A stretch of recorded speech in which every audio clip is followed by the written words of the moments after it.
We're all owned by the Syndicate, body and soul. Or should I just say body?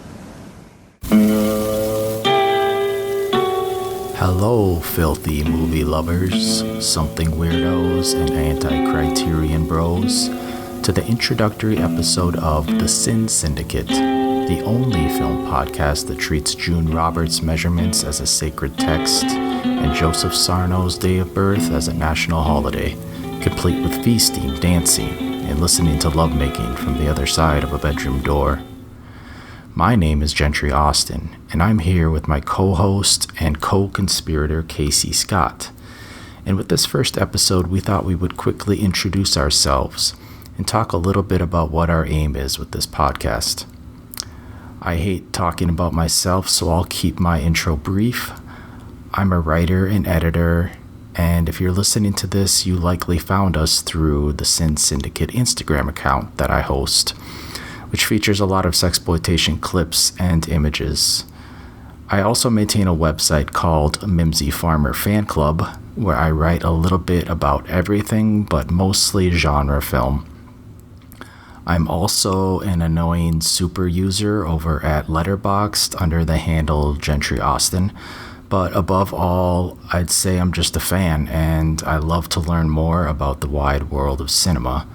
But our intent with this podcast is going to be fairly narrow, specifically focusing on the decade or so from the early 60s to the early 70s, when independent American filmmakers were challenging or outright ignoring censorship laws, but before the legalization of theatrical pornography, which we feel is well-covered territory by this point.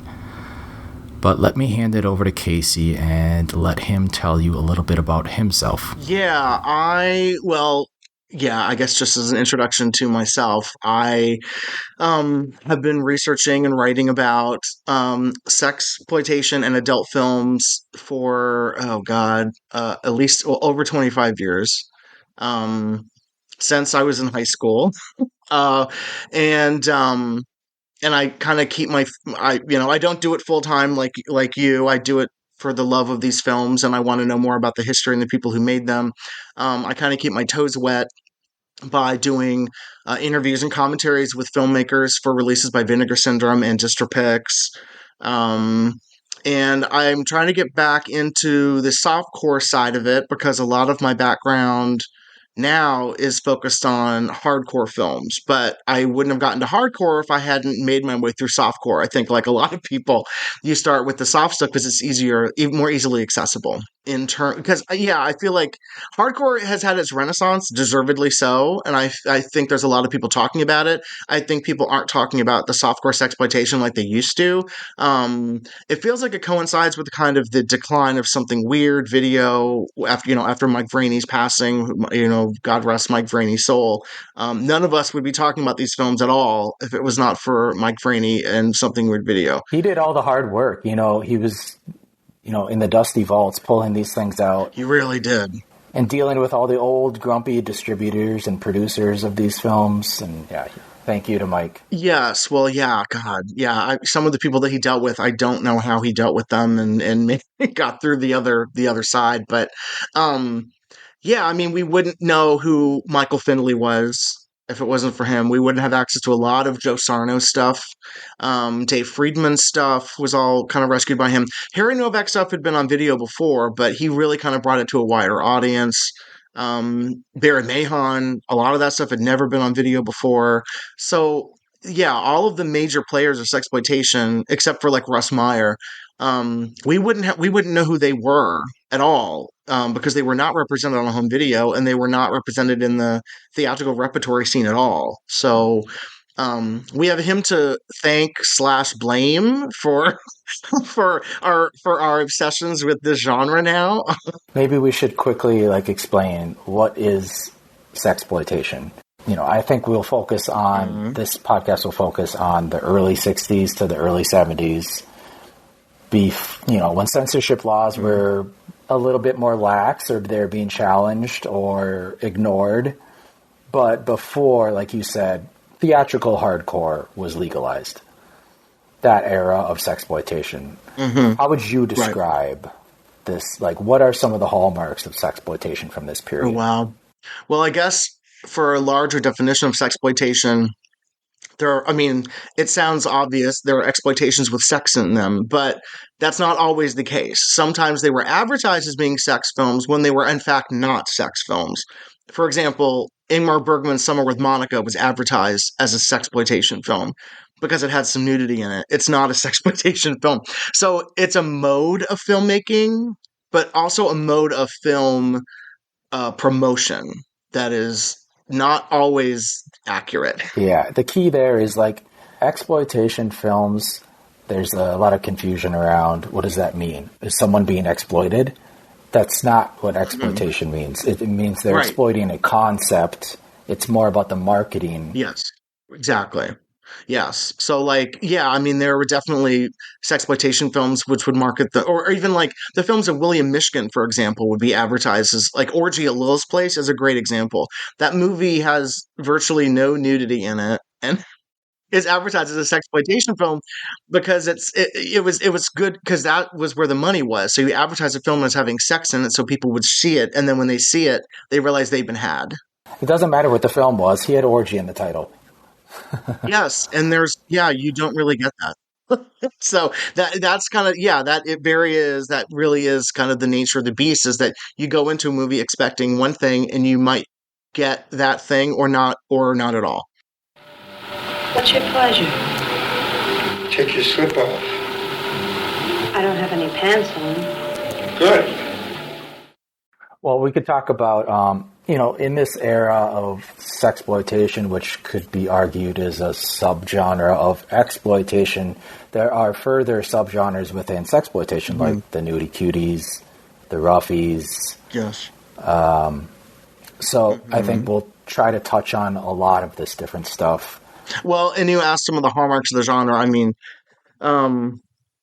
think Dave Friedman said it best. He said there were 3 artists in the genre, according to him, and it was Russ Meyer, Lee Frost, and Radley Metzger. So those are kind of like the top tier people. I think he left Joe Sarno out, unfortunately, because I think Joe Sarno really brought a level of adult sophistication to his films that were overlooked, I think, because he had trouble staying with a single distributor. He had to jump all over the place to get his movies done with very small budgets. But always really solid actors. 3 films and then the distributor disappeared, I think is what Joe said.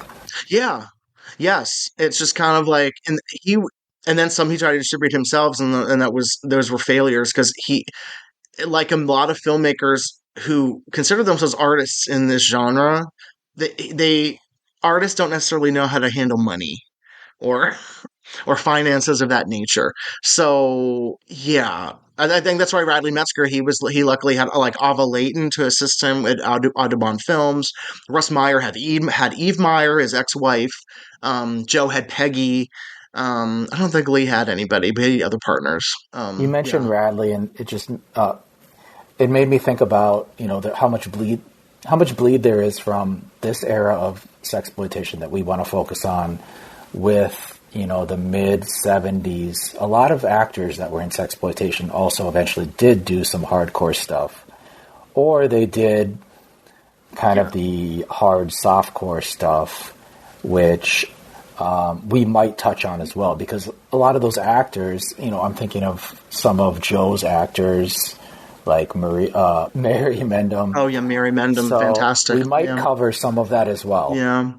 Well, actually, most of the people from his mid-70s, I think everyone in his mid-70s films except for Chris Jordan did hardcore. Chris Jordan only did hardcore in loops and then stayed soft in all of the X-rated feature films she made. She was always non-sex in those.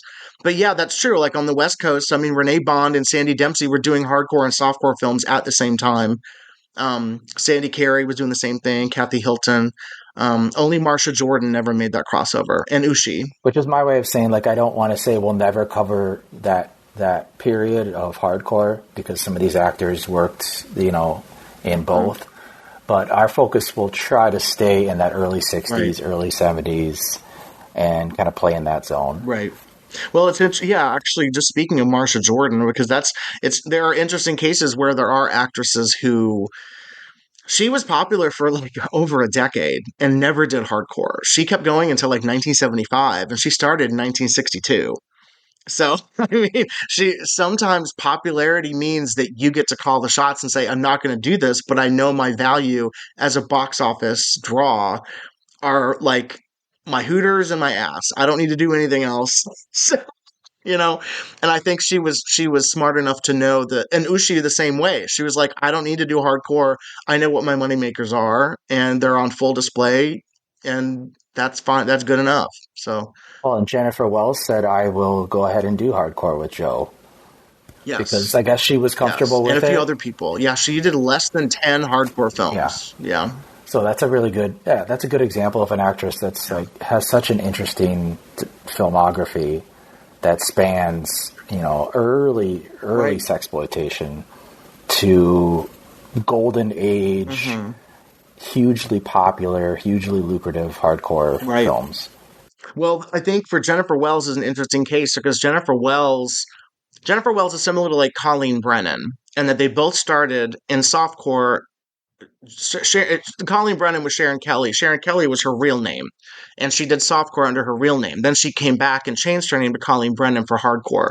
Jennifer Wells was Liza Duran when she did softcore, and then she became Jennifer Wells when she did hardcore. So it's interesting. And then Renee Bond just used her real name across the board on everything, so it didn't even matter to her. So it's interesting to kind of compare these women who started in hardcore, like Jennifer Wells, um, who kind of created a whole new persona for themselves. And also she was a brunette in a lot of her softcore films too. It's like Jennifer Wells was like a glow up of sorts. And she was not a natural brunette. No, I'm not sure if she was. I don't believe so. No, and I'm not sure what that decision was about, because when you watch something like Career Bed, it's kind of jarring to see her with this black hair in that. But she's very good in that. I think it's just probably a director's choice. They were like, well, it pops off the screen more in black and white. That's true. Joel Reed was kind of interesting in that. That's coming out actually on Blu-ray. I'm excited because we're going to get some commentaries on those. Yeah, we might, when that comes out, maybe we'll do an episode talking about her. Well, because she did a terrific movie called Submission, which is one of my favorites, made by two brothers, Alan and Arthur Savage, who only made one other movie. But Submission is great. And then The Good, the Bad, and the Beautiful is great too. And that's on the Love After Death Blu-ray from AGFA. So she did some really good softcore stuff that I think is overshadowed because of the Jennifer Wells movies. But there's a lot to talk about because it's such a wide genre. And as I sit here, I'm actually looking at like my piles of something weird stuff. Which is why we are starting this podcast, right? Yes. Silk has learned that when you work for the organization, you don't ask questions. When you take an assignment, you do it with the minimum of questions. And of course, Casey is here because he is the historian on the side of things. As you can tell, Casey has a wealth of knowledge. I try to be. I'm the color commentator. Casey is the film historian. I try to be. I mean, I've been digging into this stuff for so long. I mean, I'm going to be honest, there are a lot of dead ends, which is frustrating, but it doesn't make the films any more. It doesn't make them any less interesting or worthy of attention just because you're not going to ever get the whole story on certain films or people. Exactly. That's part of the reason it makes it so interesting is that we don't know everything about a lot of the people involved in these films. And there is still a lot of mystery about it. It's sometimes a hard sell because there isn't an easy way in. So hopefully we can be a little bit of a guide in that respect by focusing on some of the actors and directors and even the writers of some of these films. Yeah, absolutely. It's interesting because that the reverse used to be true because Something Weird was so dominant in the DVD world, and then the Radley Metzger stuff was easy to get a hold of, and then Sarno came along through like Retro Seduction Cinema, and now kind of all of those software stuff, they're not really coming out anymore. I mean, Distropix is still putting out some things, and they've actually acquired some very exciting new libraries, which we can talk about later. But it's like hardcore has kind of taken over, which is great. It's long overdue, but let's not forget how we got there. Like we got there because we had to get through years of like no pickles and beaver, like tease and not showing anything, like battling censors nationwide and legal battles and things like that. So all of that happened in the softcore years, well before it happened in the hardcore years. Right. I always remember that story of Joe, when Joe did his first picture, Joe Sarno. He thought he didn't know what it was. He thought he was going to get arrested. He was like, "Can I do this? Is this legal?" Right. So you have to remember, like, a lot of people that were working in this period of sexploitation, this was still kind of a no man's land, still kind of dangerous. Yep. I mean, Doris Wishman stumbled into it. She kind of had to, by necessity. It's interesting. Everyone has very interesting origin stories. They're not always the stories of like, well, I knew sex would sell and I wanted to make money. That's not always the case. Sometimes it's very obvious that it is, but other people actually wanted to make movies. Or some people just really wanted to photograph beautiful women like Bunny Yeager or Barry Mahon. They wanted to like let the camera roll on beautiful women. And that's fine too.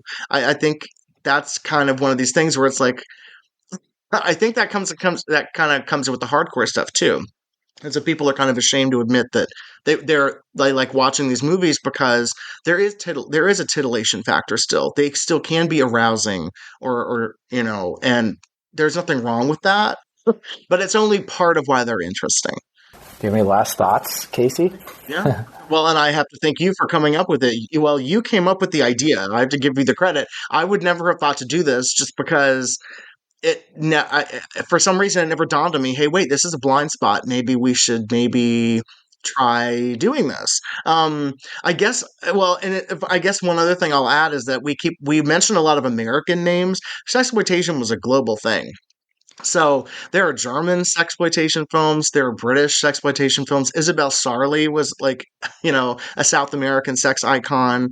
It really covers sexploitation is not just a domestic thing; it's also an international thing. So it's just a really wide, diverse area of film history that I'm really excited to explore more and get back to my roots, so to speak, because this is where I started doing this work. So. Well, that's it for the introductory episode. We hope that somewhat rambling conversation gave you an idea about what to expect going forward. We hope to have some interesting guests on the podcast in the future, as well as do some deep dives into specific films, performers, and behind-the-scenes characters.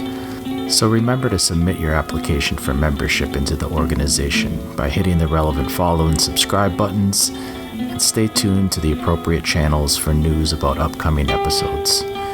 Until next time, Syndicate signing off.